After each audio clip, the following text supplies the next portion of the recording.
No,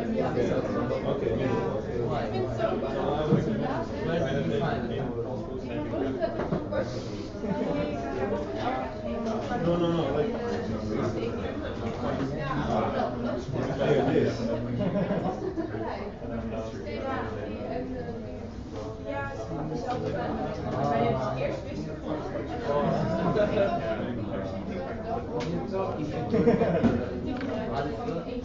American and Alfie. how is it his middle? Like middle. I used to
All right, let's start. Morning. Okay. Today, can we quiet down? So today we're going to talk about sequencing, and you've probably seen in the earlier lectures and probably in some previous courses already some genome sequencing coming up. Who's seen it before in lectures? Who's seen like DNA sequencing explains? Okay, and who's seen kind of algorithms that have to do with processing the DNA sequencing explained? Alright, it's actually surprisingly little because this is becoming so mainstream now. This is actually, I think, the most important tool for profiling molecular biology at the moment, both in the hospitals but also in general facilities. So in every academic hospital in the Netherlands, but also in a lot of peripheral hospitals, there's now already sequencing machines available. So actually in this building, because they're standing in the medical faculty for the PMC, there's on the order of 10 of these machines, I think, available. A bit further down in Amsterdam, there's another 12 processing DNA the whole time. So this is becoming really, really mainstream.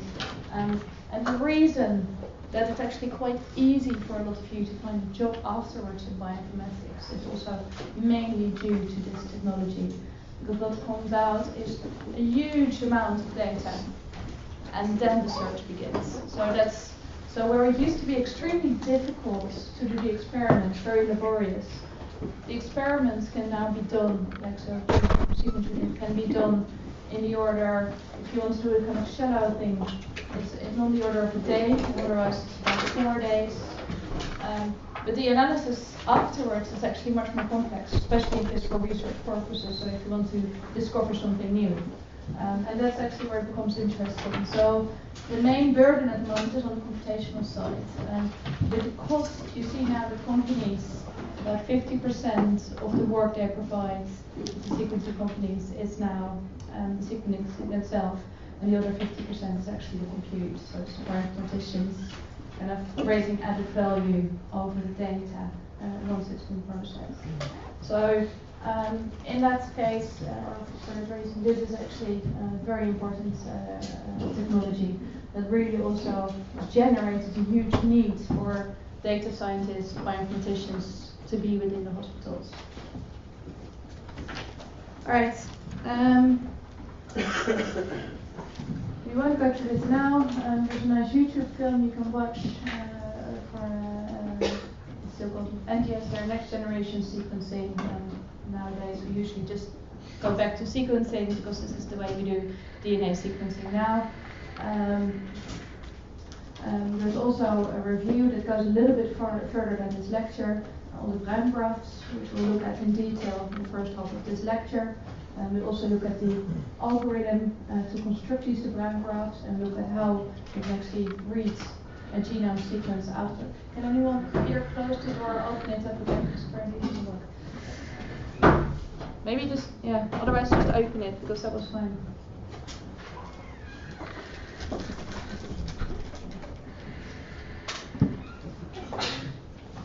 Okay, so as I said, they're available now in most academic hospitals in actually quite large quantities.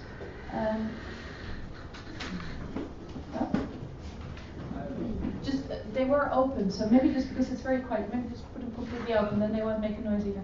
Yeah. And hopefully there's no movers around. This part of the building is just new, and I'm seeing that people are still moving in. So if we're very unlucky, they start drilling at the back there, then we have to close it. Okay, so available in most academic hospitals. Time span is really quite short, but it's still another 4 days for a full genome. And the cost is also very, very rapidly decreasing, which I'll show you in a minute. Now, the amount of data that we get out of these experiments is huge. So if you just think about the sheer number of base pairs in our genome, on our 23 chromosomes, it's on the order of 3 billion. And you can actually choose, and you'll see that later as well, if you want to sequence everything, so you want to have every single nucleotide position, or that we, for example, focus on the exons and get a lot more information on these exons. So you may not just get a little bit of sequencing, you may, as you could say, that sequence much deeper, and that means you get much more precise information on the exons. And then, of course, the level of complexity in our cells, which you also can probe, not by DNA sequencing, but by RNA sequencing, we'll get it later, on the huge complexity of the number of cells and different tissues we have in our body. So if you look at the RNA expression of the different cell types, you'll get actually different results, different kind of fingerprints for each cell type in your body. Now, all of this is of course based on Sanger sequencing, which is already quite old. It was introduced in 1977. I'm not going through Sanger sequencing in detail anymore. It is still used. It's still more precise at this moment than the type of sequencing you just saw, which is this NGS or massively parallel sequencing. So very occasionally I've worked in a project where we actually have to go back. We wanted to know the exact variants of a strain. We actually had to go back to Sanger sequencing just to get a precise answer. So very occasionally it's still needed. but it's so much more expensive that typically people don't do this anymore.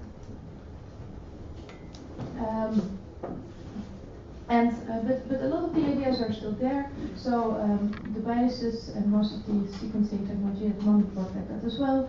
Are detected using fluorescence, so with different colors you can actually light up its nucleotide. There is 4 different labels, and of course there was a Nobel Prize given for this huge breakthrough. And with Sanger sequencing, so it's kind of more slow sequencing, of course the entire human genome was mapped out, and that was completed in 2003, and that was world news. People in the years afterwards maybe even a little bit disappointed because not immediately all diseases were solved. And I think actually only when you start probing the differences between the individuals, you can actually start really seeing as why some people get ill and why others not. But of course, and we'll see that later, it was extremely important that this first effort was made because we have one single human genome. Actually, this was a pooled effort, so there's a couple of individuals here. Because of that, we now have a reference, and that's extremely important. I will see that in a minute. Yeah? And so this was all still performed using Sanger sequencing. So it's still very much used. It's very accurate. It gives long reads, longer than the read. So a read is what comes out of the sequencing experiment. I'll show that as well later. It's still very expensive. And one of the reasons that it is so expensive is that for each sequencing experiment you need a specific primer. So if you cut your DNA and you know the part that you want to sequence, you need to actually design a primer that exactly binds to just before the part, the part that you want to sequence. So you need to fish it out very specifically, because you need a specific primer for each pitch you want to sequence. This is very laborious and it's actually very expensive. Yeah? So what you can't do is just do this hugely parallel everything at the same time, because all these primers need to be designed specifically. Alright, so we'll go to now into the current or the most current technology. I should say, yes? How do you design the primer if there is no sequence? Oh, the first, I'm not even sure how they did it, but of course once you have a bit of sequence you can just walk along, right? It can also be fished out, so you can sometimes be lucky. But yeah, no, that's of course a bit of a chicken and egg problem, right? Okay, but so now we don't have that problem at all anymore, because we have huge amounts of DNA available. Massively parallel technology. So this is the kind of setup that's currently used. I should say though, at the moment there's also 2 new technologies coming in that may well have taken over in about 5 to 10 years from now. So there's even newer technologies, which I'll come back to at the very, very end of the lecture. But what do you see here is the typical output even of an, we call it now massively parallel sequencing technology, so MPS. And you see here a plate. This is a top view from this slide here. So on this plate you have DNA polonies. So these are actually multiple strands of DNA with exactly the same sequence, small parts next to each other in small groups. And then you get different cycles. And on these different cycles, at each cycle, for each polony, so for each part of the DNA, you try to read that specific nucleotide. So here you see one trace in time, and you see there's all the different colors, for different nucleotides. So here, if this is yellow, that means that at that position there was one specific nucleotide from one here, and then you will go to the next one, and you'll read all. Yes? When do those colonies stop growing? Like, I watched the animation and then they grow and then at some point they stop. I'll come to that. They don't really grow. So that's because they go from single stranded to double stranded. So they basically just go on. We'll see it in a second, I think, and I'll always come back. Okay, so the idea is here, and this is the key difference between Sanger sequencing and massively parallel sequencing. is that we have millions of short fragments, short DNA fragments. You can actually sequence in parallel. Yeah, because what you just saw here, this part is only a very small slice of this huge plate, where at the same time you have millions of these fragments at the same time you can read. And so by putting these different cycles over, you can read everything at the same time, and that's why it's so fast. It's very fast, huge amount of data, and this is still quite old, so 10,000, we're now more on the order of 2,000 to even $1,000 per genome for a single sequencing experiment. So if we look at it in more detail, what do we do with next generation sequencing? We first have the genome, and we don't start with one single copy of the genome, but we start with DNA out of more tissue, so multiple cells or quite a few cells, and then you fragment it. So you fragment all the different pieces of DNA in random positions. Yeah, so this is a completely random process. Then you actually sort it for length. I have another slide for that later. Then you add the same primer, so that's the key trick. So we can now attach the same primer to each piece of fragment. Then we create these clusters of the same sequence fragments, and we actually amplify them as well, otherwise we don't get enough signal. And you see that here. And then you do this massively parallel sequencing. So you go through the cycles. So here's the same reads, A, G, T. So here's the first sequence you're reading out. Yeah? So we're going through moments in time, going up on this plate. Yeah, so we're going through the sequencing array. Okay, so if we look at the genome, then this is what happens. So we start with multiple copies of the genome. They are then randomly shared, and this is really completely random process, into smaller fragments. Then you take the very small and the very large pieces out, so they're selected for size. And then you're left with a completely random coverage of your original genome. And I keep stressing on random, and you'll see in a minute later why that's so important, because it gives you a problem as well. And so now the trick is that you can actually use the same primer, so we don't need a specific primer for each single piece of fragment we have here, but we add the same primer to every DNA fragment. Then what's done is that you create these colonies. And there's two ways of doing this. By now, Illumina is clearly the cheapest, so by far the most used technology at the moment. But there's two ways of doing this. You can either do it on a plate, and then you have you actually amplify the DNA, so you generate more of it. You can also do exactly the same, but you can then do it in small beads, in small bubbles, and actually replicate the DNA, making sure that there's only enough DNA such that you don't have two strands of different types of DNA with the beads, and then start amplifying in a very micro environment so that you get very pure DNA colonies. Here, of course, you're more likely to get occasionally colonies that are not completely of a single type. In the Illumina, you will just throw it out later. Yeah. So that's the same. So, for example, here, if you're very, very close together, it may actually become very difficult to read out the different nucleotides on those positions.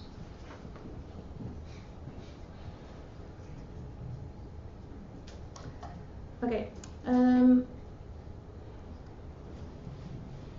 So here we have the same idea again of these cycles. So at each cycle, at least one nucleotide is read. And I say at least one because, again, that depends on the technology. The big difference is that there's two types of technologies. One in which you really only have a single nucleotide per cycle. But you have also cycles where, for example, if you have two G's here, like here in a row, you'll just get a slightly stronger signal.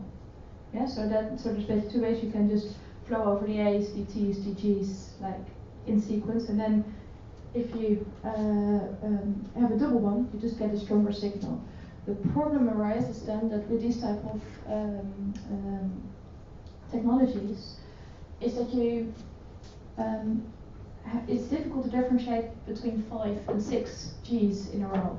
So these are often called homopolymers, and actually what you see with, in the end, if you have to then analyze the output, these kind of technologies are more difficult to process.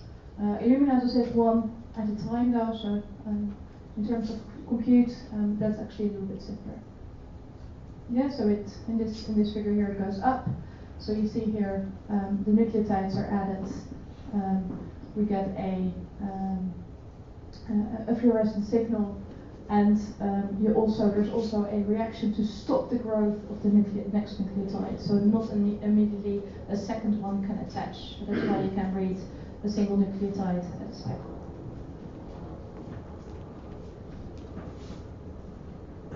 Yeah? Is it maybe possible to turn off the light the first one? Yes, of course.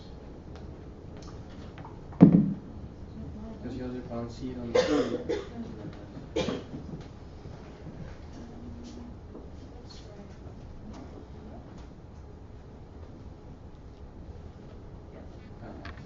Yeah, that helps.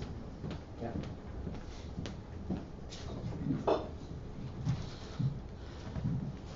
Okay, let's go.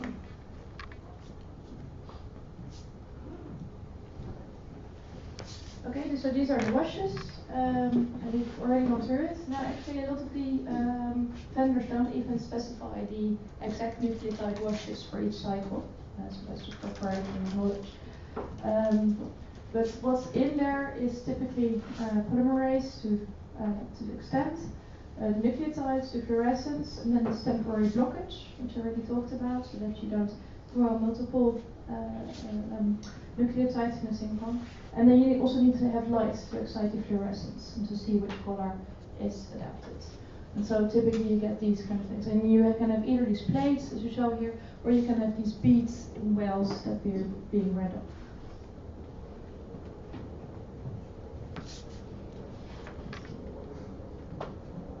Okay, and so then you end up with this as your output, and then of course a lot of these plates in a row, a lot of cycles. So your output is 2 to 500 very high resolution images. Actually, if you go to slightly earlier, so if you may still see that, if you did a sequence experiment of about 7 years ago, it will actually be more like 50 of these sequences. So how long are the fragments that are coming out then?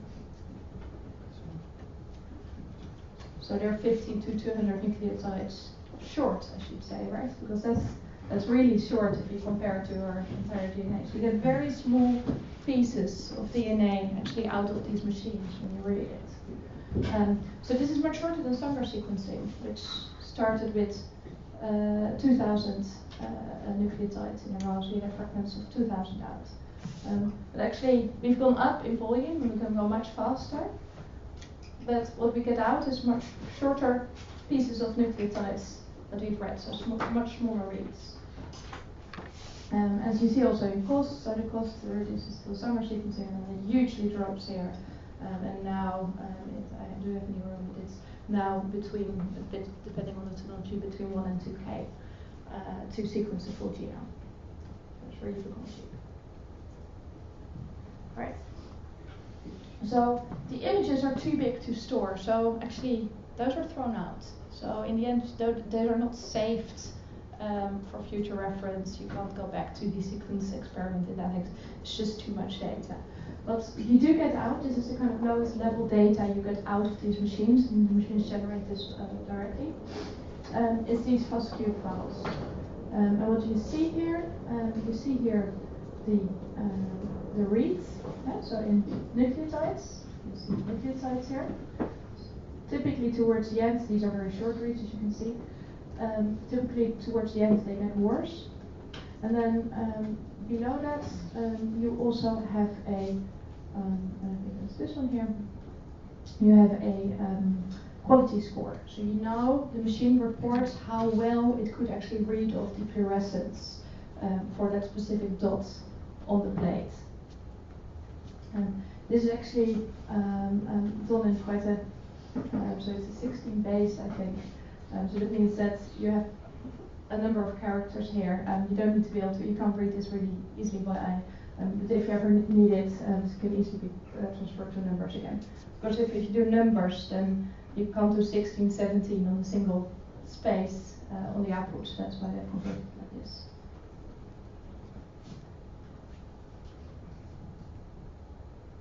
Okay.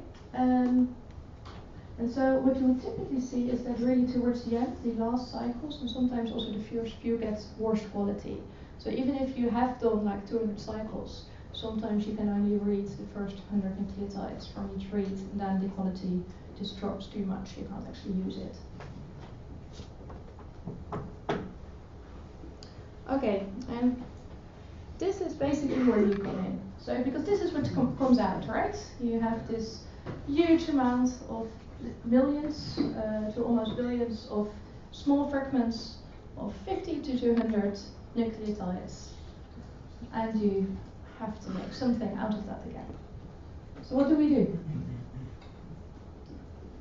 Any ideas? You can use a reference genome and then allow all the small pieces to So you will basically use BLAST. basically. Yeah. That's a very good idea, and it's also done a lot, and we'll come back to that much later. But what if we don't? Can anyone come up with an example when we wouldn't have a good reference genome? No. Sorry? No. It's a new species and we don't have the genome yet. Yes, when we have a new species. May that still happen if we sequenced everything by now? Of course, this was a problem. So we by far there's still, like, for example, many varieties of tomato and potato, or like even a lot of mammals that we haven't fully sequenced. So there's still definitely entire clades we don't have very good reference for. Bacteria are so widespread, we may not actually, there's no way we even come close to having sequenced everything. Something that even could happen like maybe in 30 years when we think we have very good databases. Could you get a new, what would evolve very quickly? Virus. New virus, exactly. So viruses evolve really very, very rapidly, also in your nucleotides. So for things like viruses, you would probably still always need something to make sense out of this without a good reference. So this is basically a huge puzzle, right? It's like a real puzzle. You just have these things. And what would you do? How would you start to construct a genome out of these small fragments if you did this by hand? Yeah, you have multiple copies of the same genome, so you can overlap the different segments and find if they are like merging. So you would be looking for overlap, right? So luckily, and that's a good point, because you started off with multiple copies, and so your copy was shown back. Yeah. Actually, you see there's overlap also in the original positions of the genome where it came from. So we would expect that we can find or use the overlap to puzzle this back. Can we be a bit more precise? Where is the overlap? So if we blast, should we use local matching?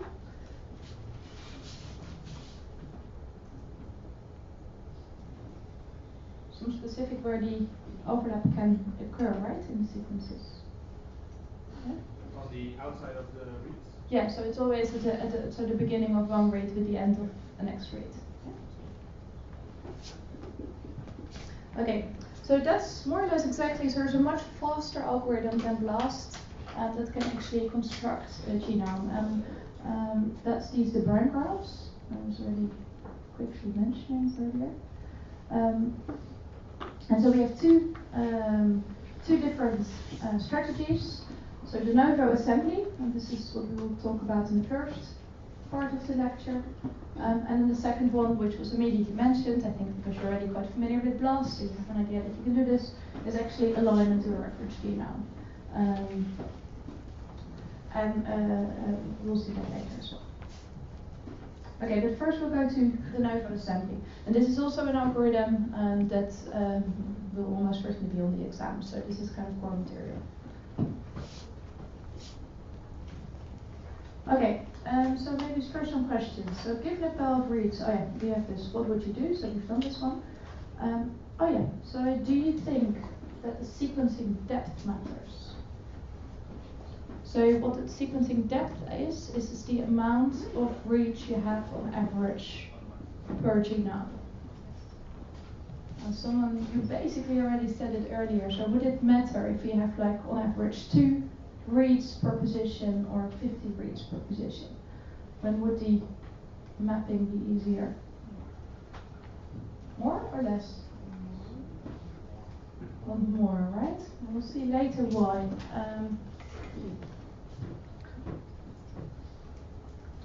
Okay, so if we define it as in input and output time, so in goes millions of sequence fragments, about 200 nucleotides. The process is using the brand graphs, and then an algorithm to construct this. We cut the reads actually into smaller pieces, funnily enough, into k-mers. So a 3-mer is 3 nucleotides, 4-mer is 4 nucleotides in a row. We'll see that in a minute. And you need no reference, so that's very important. And then what you get out is not necessarily a complete genome. So that people always think, but you don't. This doesn't go well enough to typically, especially if you have low coverage, to get out a full genome. What you get out instead is something called a contig. So that's basically an assembly of a lot of reads. So you go over your read length, which you typically would not reach complete genome length. Yeah. So if you're looking, you have contigs of millions of nucleotides, but if you're unlucky, you get very small contigs out of this assembly process. And so there are linear stretches, and sometimes circular stretches of sequence from the sequence genome.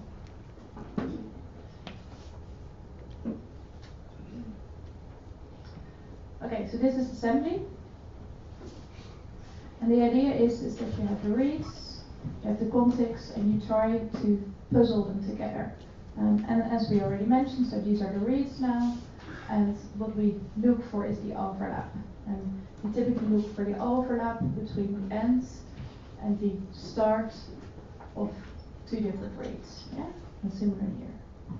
So if you want to construct a genome out of these 3 reads, we'll align them such that the overlap matches, and then we can construct a linear piece of DNA or sequence out of that again. Yeah? You can easily make mistakes with this, I guess. How deterministic is this? Oh, how deterministic? That's not very, I think. Let's come back to that. Because we haven't seen the full algorithm yet. This is the idea, and I'll actually show you the algorithm, and then we'll come back. Okay, the key idea is just to use this overlap between the reads. But what we do is actually we construct graphs. And maybe you should go to this first. So if I say the word graph, is for everyone immediately clear what I mean by that? Yeah, you've heard of graphs in this kind of context? Who has not heard of graphs in this context? There's quite a few. So think of graph as a network. So in computer science, a graph is basically a network. And we have a lot of vocabulary about graphs because they're very important. Think, for example, about things like Facebook, where you have graphs basically of people, right? Large networks. So we very often do this. Think about the RDF, the ontologies you already seen. They're effectively also graphs. Think about trees. There are specific type of graphs. So in computer science, we often think about this concept. But what you need to think, the two things you need to know now is that the nodes are the dots here in the network, and the edges are the arrows in between. You have 2 types of networks or graphs, directed and undirected ones. So you can just have graphs where you just have a line between 2 nodes, or you can have a directed edge, which goes in a specific direction between the 2 nodes. And then you can also have a double edge, so that you got one in one direction and one in the other. The deferred graphs we're going to talk about are actually directed graphs. So they really go from one node to the other direction. Okay, and they're graphs of k-mers. and I'll come back to that. So this is an example here of a de Bruijn graph. It's a very small one. We have k-mers here, 2 mers. You just have 2 nucleotides per node here, CGT. And you see here there's arrows between the edges, and this is also actually the way we could read this out. So this would represent the genome sequence GT. You go to back A, G, and then there's a repeat here apparently. So we go back. There's A, G, T, and an A again.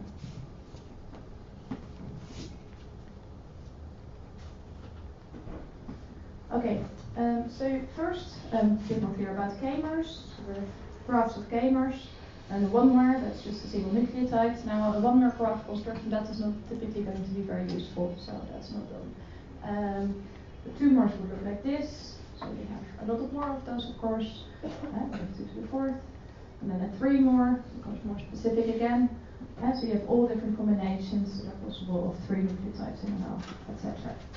And so for real de Bruijn graphs, you would go much higher. You would typically go 20, 50 mers graphs on that kind of order, to have each node being quite specific. We'll look at examples of 3, 4 mers just to keep it kind of intuitive.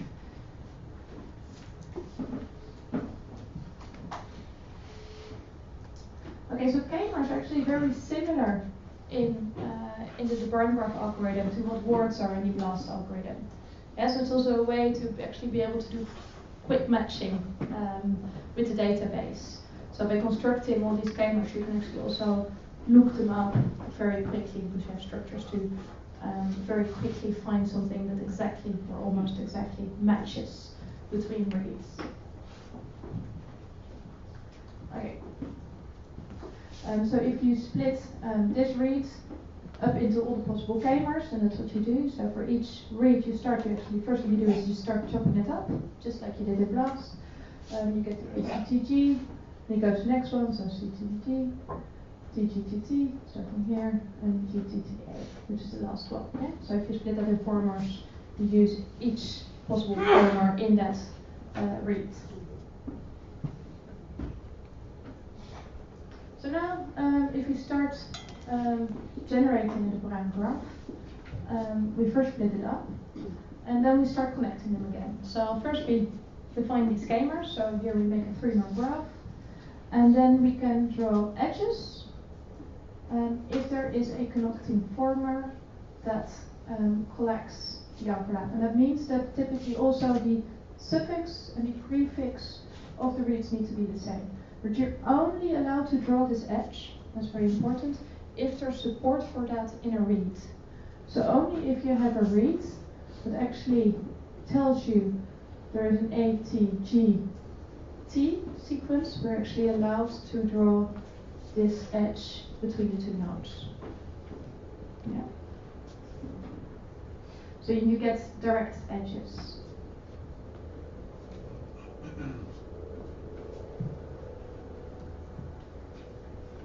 So then you have the edges that connect the nodes, and so a read like this you could represent like this. So here you have the 3-mers cut out, and then you can have the edges in between them that suggest that they're in this order together. What would happen if we move this edge from here to here? Would that suggest a different read? Yes? What would happen? So push your hands.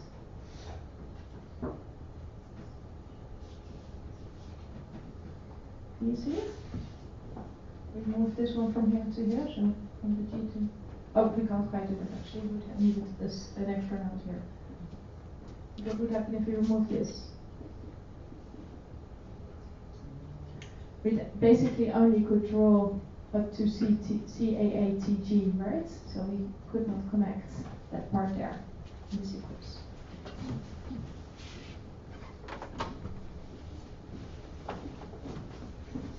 Okay, I'll go over the algorithm. There's one on the next slide. So if you start doing this, you start putting it up, and then you take the next one, you draw the next edge, and you have the next node, and then you draw the edges that also have a meaning between the nodes. So you can construct it like this. At the same time, because you're not going to do this for a single read, you're going to do this for multiple reads. You actually keep counting. If you do this on paper, which we'll do in a minute, it's actually easy to turf. So just do 1, 2, cross to keep counting how many times you've seen each k-mer. Okay? So the nodes here are k-mers and these are k plus 1-mers. 1 more to connect.